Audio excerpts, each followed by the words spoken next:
estás más cerca. Decir inteligencia es decir poco. Dotado de razón no es decir nada. Ser hijo de las leyes naturales seguramente cierto, aunque milagro, y libre de materia, una verdad. Resulta en cualquier caso que no hay término justo. Quizá tan solo seas, solo y tanto, un centro de atracción, punto constante, el yo de gravedad de cada uno, del que todo en nosotros equidista, o un nombre, el tuyo y propio, nombre vivo en su acepción de esencia, la más pura, en su decir más puro y esencial, que nunca queda escrito aunque se escriba, ni nunca, aunque se diga, queda dicho. Y se asoma ese nombre al precipicio, a los ojos del cuerpo, que visible se muere en su cansancio. Olvida su derrota aunque la sientas, despréciala por mucho que la sufras. No dejes que te aneguen de materia, pues tu verdad es otra, celebrante y está fuera del tiempo.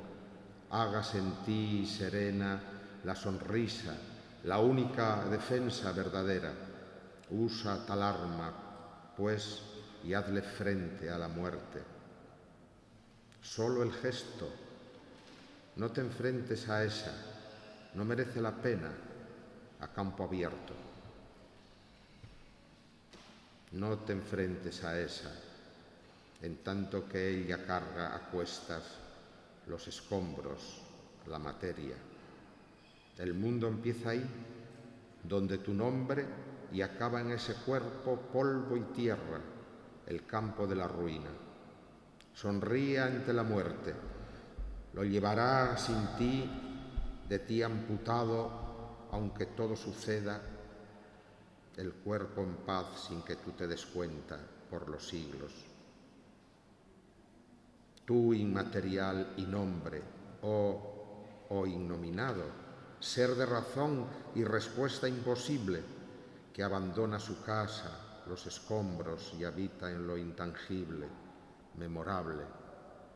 Tocaba aquí su música la orquesta, quién sabe dónde están, oyéndose los ecos a estas horas, más allá de las zonas del silencio, por los siglos también, a lo mejor.